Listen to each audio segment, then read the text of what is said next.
Donc bonjour à toutes et à tous. Bonjour. On va aujourd'hui vous parler des pieds en général et des fers. Donc on a préparé une petite feuille avec plein de petits points. Une feuille en mode disserte un peu.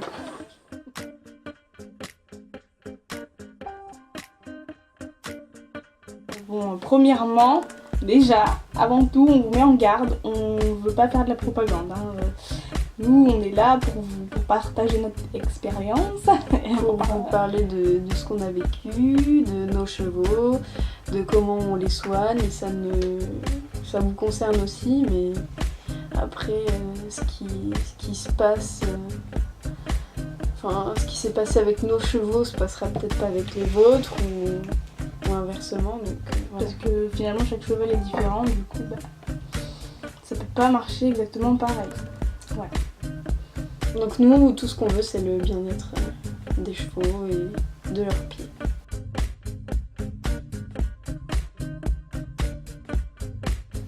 Donc on s'est renseigné, on a fait des petites recherches pour pas dire de bêtises. Donc apparemment, l'invention des fers s'est fait au 9e siècle. On ne sait pas où, de toute façon on ne saura jamais parce qu'on n'a pas non plus fait des recherches de thèse, on a juste quelques écrits. Ouais, on a plus recherché d'abord en Europe, vu qu'on est en Europe, donc du coup voilà, les siècles, les informations, ça va plus dépendre de notre continent. Donc en Grèce antique, les chevaux travaillaient donc pieds nus toute la journée pendant des heures entières et donc selon des écrits de philosophes, de gens comme ça, on en a conclu et lu qu'ils n'avaient pas de problème, que leur corne était nickel et qu'ils n'ont jamais eu de problème particulier. Et à cette époque-là, ils n'avaient pas tous les problèmes qu'ont nos chevaux à notre époque, c'est-à-dire fourrure, tout ça. Même des problèmes de dos, ouais, finalement. Voilà, ils travaillaient pieds nus sur tout terrain, donc des cailloux, du sable, tout. Donc qu'est-ce qu'on dit après? On parle des fers pleins. Ouais. On parle de l'Orient pour les fers pleins, donc qui recouvrent l'entière partie du sabot. Enfin, voilà quoi, le dessous quoi. Donc ça a été inventé en Orient pour les chevaux de guerre, contre les piques, les armes et leurs ennemis. Et donc je pense qu'avec l'évolution, comme dans tout, il y a eu une évolution justement, et puis les fers ils se sont formés comme on les connaît aujourd'hui. Bon, du coup, on s'est posé la question, on s'est dit pourquoi ferrer des chevaux évoluant en carrière, donc sur du sable. Puisque les fers étant à la base pour protéger de l'abrasion, vu que le sable n'est pas abrasif. Enfin si, c'est abrasif, mais que si tu le frottes sur ta voiture et que ça te fait des rayures quoi. Mais sur le pied du cheval, comme nous, si on marche pieds nus dans le sable, ça ne fera pas grand chose. Je crois qu'on pourrait marcher pieds nus dans le sable. Oui, et puis pour la petite histoire ou pour la petite anecdote, les petits Indiens ou les petits Africains, quand ils marchent toute la journée pieds nus, toute la nuit, ils s'en plaignent pas et puis ils ont les pieds hyper durs.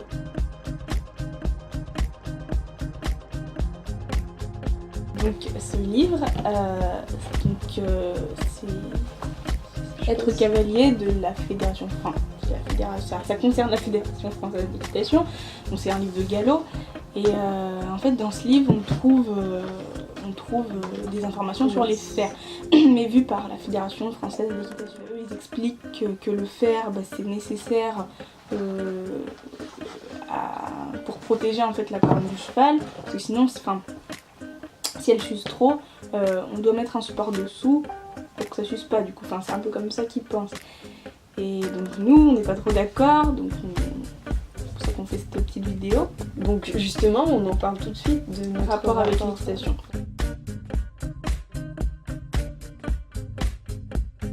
Donc moi j'ai commencé, en fait j'aime le cheval depuis que je suis toute petite. J'ai commencé à monter un peu plus sérieusement on va dire à cheval vers l'âge de 9 ans. Et je faisais des petits stages comme ça. Donc voilà, en fait on commence un peu tous par l'équitation classique en club parce que finalement, moi je connais plus de cavaliers qui ont commencé en club plutôt que dans des ranchs par exemple. J'ai commencé à l'âge de 9 ans, après j'ai fait des stages pendant 2 ans à peu près, pendant les vacances. Et vers l'âge de 10-11 ans je dirais, ouais 11 ans, j'ai commencé à monter dans un autre club, mais à l'année, donc une fois par semaine. Sauf que ça l'a pas trop fait parce que j'aimais pas trop ce rapport en fait avec le cheval, à rester dans une carrière, donc moi c'est pas trop mon truc.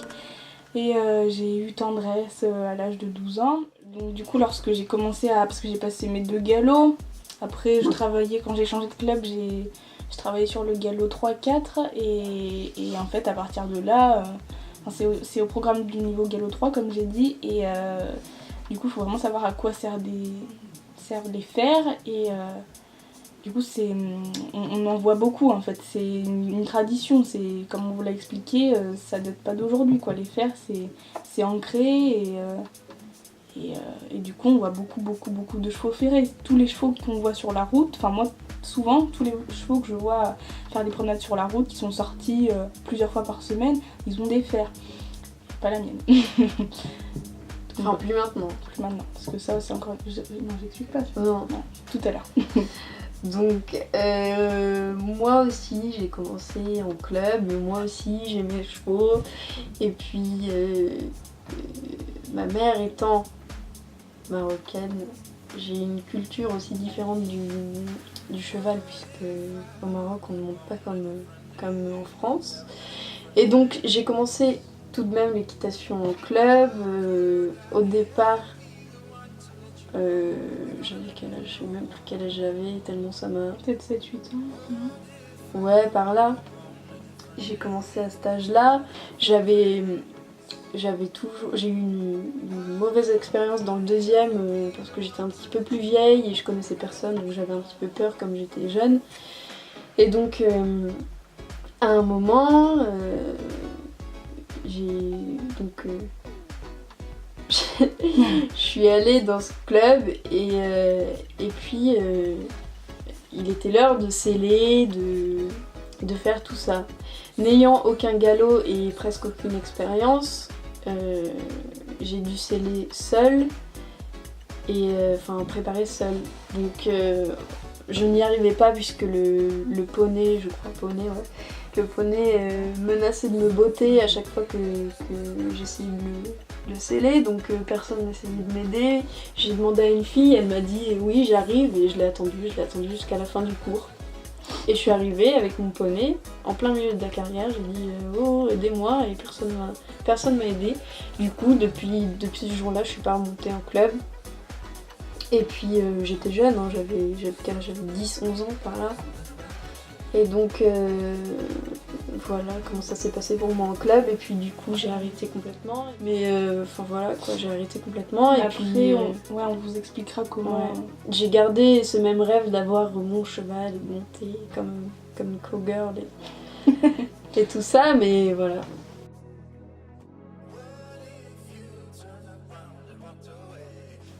Alors, elle va vous parler, elle va vous dire pourquoi son cheval n'est pas ferré. Parce qu'en fait, elle a eu 1 an et demi. Oui. Et elle va vous expliquer pourquoi elle l'a pas ferré, quoi. Donc j'ai un cheval de 4 ans maintenant, que j'ai eu à 1 an et demi, qui s'appelle Bélé. Et c'est un demi-sang arabe, quarter horse. Donc voilà, il est palomino, comme vous avez pu le constater. Le petit qui fait des conneries, personne n'aime bien. Et qui emmerde tout le monde. Donc voilà. Donc pourquoi pas de fer? Parce que j'ai jamais eu envie de le ferrer, parce que c'était hors de question. On m'en a parlé plusieurs fois, on m'a demandé ouais pourquoi tu ferres pas ton cheval, pourquoi tu fais pas ceci, tu fais pas cela. Et puis je renvoyais chier tout le monde parce que ça m'énervait d'avoir à faire quelque chose que j'avais pas envie de faire. J'enchaîne avec Tendresse. Tendresse est une jument trotteuse réformée des courses. D'après moi, elle a été réformée vers l'âge de 3 ans. Et certainement qu'aux courses, elle a déjà été ferrés, parce que ça se passe comme ça, hein, ils courent et ils sont ferrés directement. Et le problème, c'est que étant ferré jeune, et le pied n'a pas fini de se faire, les tissus ils n'ont pas fini de se construire, et du coup c'est un peu plus embêtant quand on veut déferrer son cheval par la suite. Et du coup quand on l'a acquérie vers 4 ans et demi, elle était pieds nus, elle avait fait de la randonnée pendant 2 mois en Ardèche. Je sais pas si elle avait été ferrée, mais elle avait déjà été ferrée dans sa vie je pense. Du coup quand elle est arrivée à la maison, vu que moi je montais encore en club à cette époque-là et que je pensais vraiment que les fers c'était essentiel, que Tendresse en avait vraiment besoin, je me suis dit bon, il faut la ferrer, sinon ça va mal se passer quoi. Vu que je comptais faire beaucoup de balades par semaine, beaucoup d'heures de promenade, pour moi il valait mieux la ferrer. Et puis un jour, ça faisait peut-être déjà 1 an qu'on avait l'habitude de la ferrer, mais elle s'arrachait toujours ses fers quand même. Elle était pas... On voyait bien qu'il y avait un truc qui allait pas quoi. Et elle perdait toujours un fer dans le pré, on en retrouvait toujours un par-ci par-là. Et puis finalement un jour j'étais pas là, le maréchal Ferrand est venu la ferrer et elle s'est mise à terre, elle s'est écroulée par terre. L'air de dire ah bah non, tu mourras pas cette fois-là, c'est bon quoi, moi j'en veux plus. Du coup ça commençait un peu à me mettre la puce à l'oreille, je me suis dit bon il y a un problème quoi, elle arrête pas de se déferrer. Du coup là je me suis dit faudrait qu'on essaye les pieds nus quoi. Alors c'est grâce quand même à elle que j'ai pu déferrer Tendresse, parce qu'elle m'a envoyé des vidéos qui m'ont un peu convaincue, et puis mon papa aussi. Il m'a dit que à l'état sauvage les chevaux ils étaient pieds nus quoi. Voilà. Et du coup avec tout ça, ça m'a fait réfléchir et je me suis dit ça ne coûte rien d'essayer. Du coup hop, elle était ferrée qu'aux antérieures, on a tout enlevé.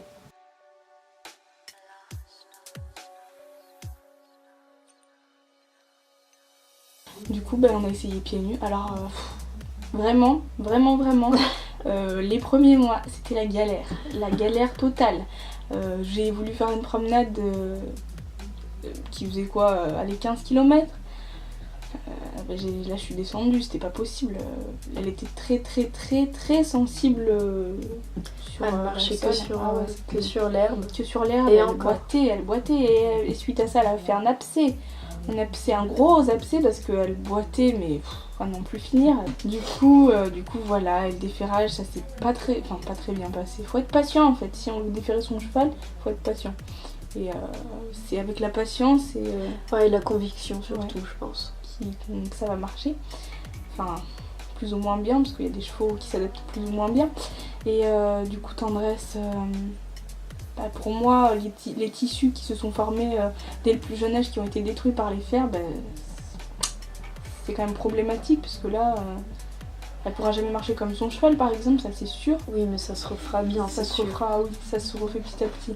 Donc elle a été déferrée en mai 2013 je crois, oui c'est ça. Donc ça fait 2 ans maintenant qu'elle est déferrée, et donc lors de son déferrage, elle a fait un gros abcès, elle boitait, mais il a fallu 1 an pour que ça aille un peu mieux. Donc c'est long quand même. Donc c'est vrai qu'il faut être patient, hein. Si vous voulez aller galoper tout le temps, ça c'est pas possible. Ça dépend du cheval. Ça dépend du cheval, ouais. Il y en a, ils le font bien, c'était un peu compliqué quoi. Donc du coup voilà. Et donc maintenant ça fait 2 ans. Donc en 2 ans, qu'est-ce qui s'est passé? Au début, les pieds se sont bien cassés parce que finalement, les clous des fers, ça fait des trous dans la corne. Et du coup, quand ils commencent à marcher pieds nus, que ça fait de l'impact, ça fait des fissures, donc des sèmes qui remontent jusqu'au trou. Du coup, ça pose problème, mais finalement, on a constaté toutes les deux que le pied du cheval il se reconstruisait, hein. Il n'y avait pas de problème sur ça, hein. Faut prendre le temps, c'est tout.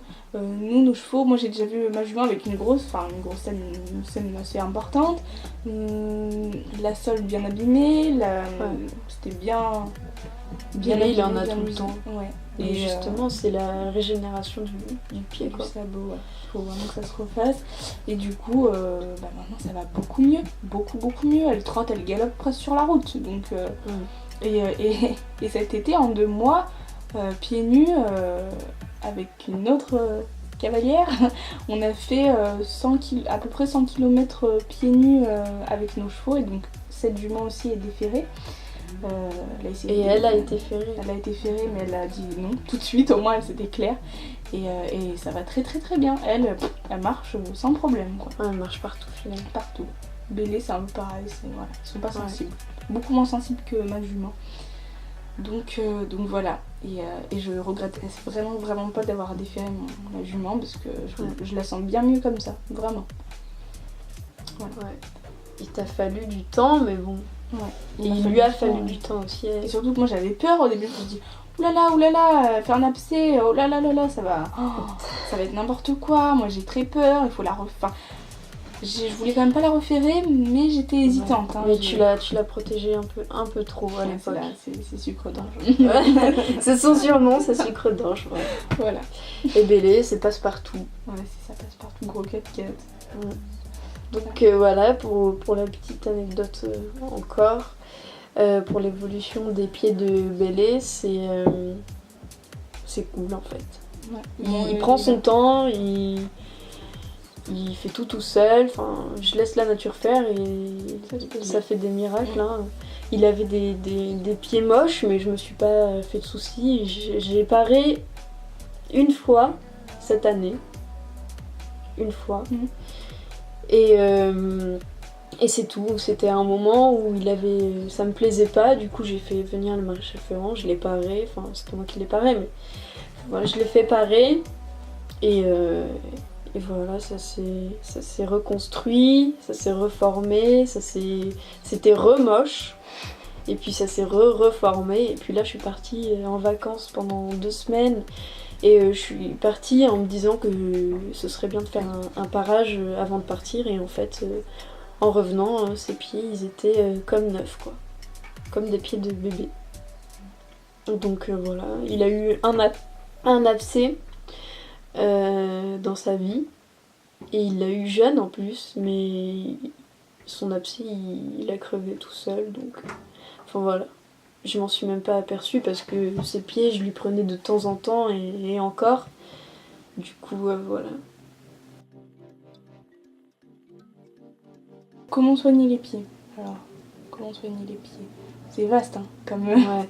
Ben, on peut parler de longan qu'on mettait qui sert à rien finalement. Ça c'est juste pour faire joli, quoi. C'est du vernis à ongles pour chevaux. Oui, parce que finalement j'ai tout essayé sur tendance, le goudron norvège, longon blanc, longon noir, toutes les couleurs, hein, si vous voulez. Ça c'est du vernis, ça sert à rien. Ça fait très joli, hein. Ça pénètre tout, pas, ça sert à rien. Non. Autant mettre de l'huile, hein, en fait. Hein. De l'huile d'olive. Voilà. Quand ma jument a eu le gros abcès, on l'a soigné.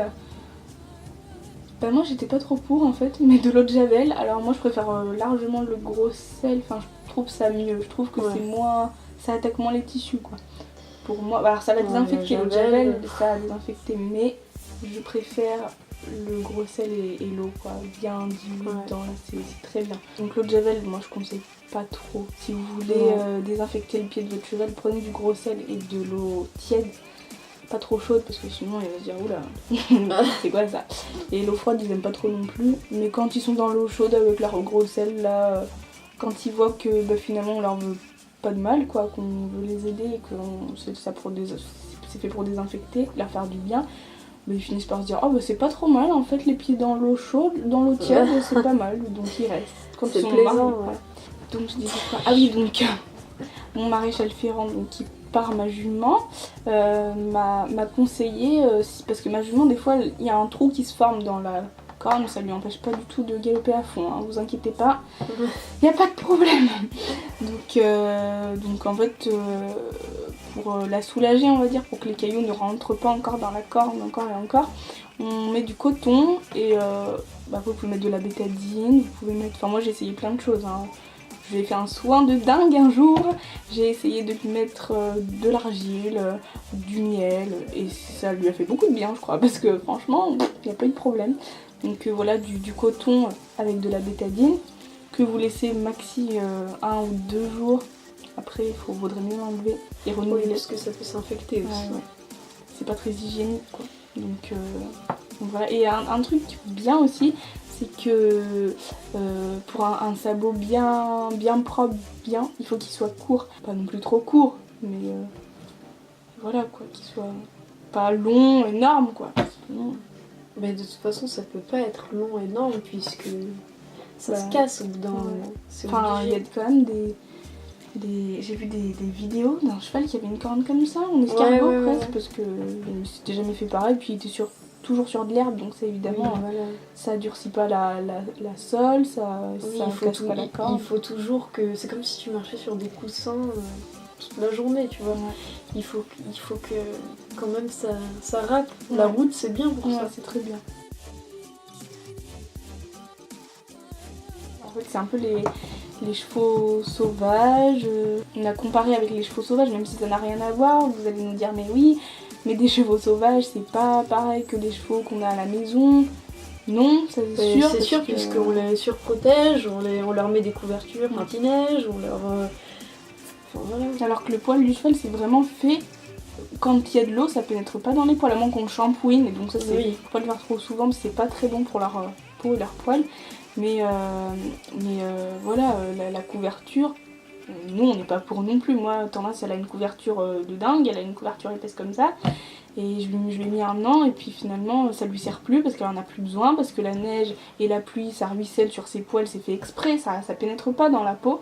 Et du coup, il n'y a pas de problème. Et Quoi. on n'a jamais eu de cheval malade, on n'a jamais eu de gros rhumes. Pour l'instant. Après, tout peut arriver. Mais tant qu'ils peuvent se mettre à l'abri, surtout à l'abri du vent, tout Ouais, ça, du vent.